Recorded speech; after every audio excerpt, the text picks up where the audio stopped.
Pada masa Orde Baru, Gus Dur pernah menyindir Departemen Agama, sekarang Kementerian Agama.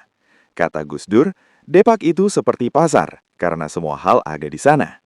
Kemudian, segala sesuatu diurus Depak, kecuali hanya satu yang tidak diurus, yakni agama. Sindiran Gus Dur terhadap Depak itu diungkap ulang oleh Kiai Haji Said Akil Siroj saat masih menjadi Ketua Umum PBNU. Ini kata Gus Dur, bukan kata saya, tapi waktu zaman Orde Baru. Katanya pada Selasa 26 Januari 2022, sebagaimana dilansir NU Online. Sindiran Gus Dur itu pun menegaskan bahwa Kementerian Agama menjadi ladang basah para pejabat untuk memperkaya diri. Karenanya kabar Kemenak yang dihantam skandal korupsi ini sebenarnya bukanlah hal baru. Bahkan, KPK pernah melansir bila Kemenak menduduki peringkat rendah dalam hal indeks integritas, yakni pada 2011 dan 2014. Pada 28 November 2011, KPK merilis survei integritas, di mana Kemenak menjadi kementerian dengan ranking terendah dalam pelayanan publik. Sejarah mencatat korupsi di Kementerian Agama, Kemenak, mencakup berbagai skandal besar, mulai dari dana abadi, pengadaan kitab suci hingga dana haji. Soal sederet catatan korupsi mengerikan di Kementerian Agama, berikut catatannya. Jas hijau. Jangan sekali-kali hilangkan jasa para ulama. Korupsi dana abadi umat dan biaya penyelenggaraan ibadah haji. Di era Presiden Megawati Soekarno Putri, Menteri Agama saat itu Said Agil Husin Al-Munawar menjadi terdakwa dalam kasus korupsi dana abadi umat dan biaya penyelenggaraan ibadah haji tahun 1999-2003. Diketahui, kasus dugaan penyalahgunaan dana ibadah haji tersebut terjadi pada periode 2001-2005.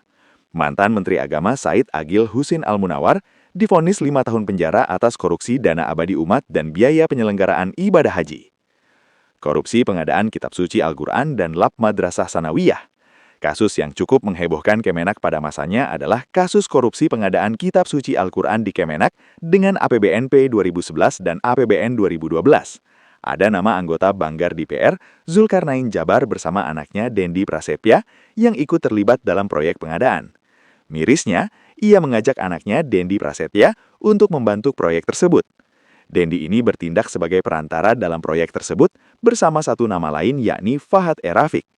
Tak berhenti sampai di situ saja, proyek pengadaan Al-Quran berlanjut ke tahap kedua, yakni melalui APBN 2012 senilai 59,375 miliar rupiah. Zulkarnain Jabar, Fahad Rafiq, dan Dendi Prasetya kembali bermain. Negara rugi puluhan miliar. Akhirnya pada 28 September 2017, Fahad divonis 5 tahun penjara. Adapun pasangan bapak anak Zulkarnain dan Dendi dihukum 15 tahun penjara untuk Zulkarnain dan 8 tahun penjara untuk Dendi. Tidak hanya itu, 3 aktor korupsi pengadaan Al-Quran, Zulkarnain, Dendi, dan Fahad ternyata juga pernah menggarap proyek korupsi lainnya bersama. Proyek pengadaan laboratorium komputer Madrasah Sanawiyah yang anggarannya ada di anggaran Kemenak tahun 2011 juga melibatkan ketiganya. Korupsi dana haji. Kasus yang juga menggemparkan Kemenak adalah ketika Ketua Umum Partai Persatuan Pembangunan lainnya, Surya Dharma Ali pernah terjerat kasus korupsi. Pada 23 Mei 2014, KPK menyatakan SDA sebagai tersangka dalam kasus korupsi dana haji. Saat itu, Surya Dharma Ali juga masih menempati posisi Menteri Agama RI pada era pemerintahan Presiden Susilo Bambang Yudhoyono. Kemudian, tak lama setelah ditetapkan sebagai tersangka, SDA menyatakan mundur dari posisi sebagai Menteri Agama. Korupsi rapat siluman. Mirisnya, Kemenak juga pernah diguncangkan kasus korupsi dengan kedok rapat fiktif pada 2017 lalu. Saat itu laporan keuangan mengungkapkan bahwa rapat digelar di hotel, meski akhirnya fakta menyebutkan bahwa rapat digelar di kantor. Dana yang sudah dikeluarkan pun tak digunakan semestinya. Kabarnya uang rapat juga diduga menjadi sasaran korupsi. Kasus ini merupakan dugaan korupsi pengelolaan keuangan Sekretariat Direktorat Jenderal Pendidikan Islam Kementerian Agama tahun anggaran 2014. Dalam kasus ini, Kejaksaan Tinggi DKI Jakarta menetapkan 2 orang tersangka, yakni Kabak Setdirjen Pendis Kemenak Mariatun Sanusi dan Ian Sofyan yang kala itu menjabat sebagai Kasubag Perbendaharaan dan Pelaksanaan Anggaran. Beberapa rapat yang dimanipulasi adalah Rakortaks Pelaksanaan Anggaran 2014, Kegiatan Penyusunan LK Bagian Keuangan, Kegiatan Penyusunan Rencana Kerja Bagian Keuangan, Kegiatan Himpunan Pengelolaan Keuangan APBN Program Pendidikan Dasar. Jual beli jabatan. Ketua Umum Partai Persatuan Pembangunan, Romahur Muzi terkena operasi tangkap tangan oleh KPK terkait kasus suap jual beli jabatan di Kementerian Agama. Romi ditangkap KPK di Hotel Bumi, Surabaya pada Jumat 15 Maret 2019 sekitar pukul 09.00 waktu Indonesia Barat. Dia diduga menerima suap dari dua pejabat Kemenak di Jawa Timur, yaitu Haris Hasanuddin dan Muafak Wirahadi, untuk membantu proses seleksi jabatan untuk keduanya. KPK juga mengamankan barang bukti uang di lokasi.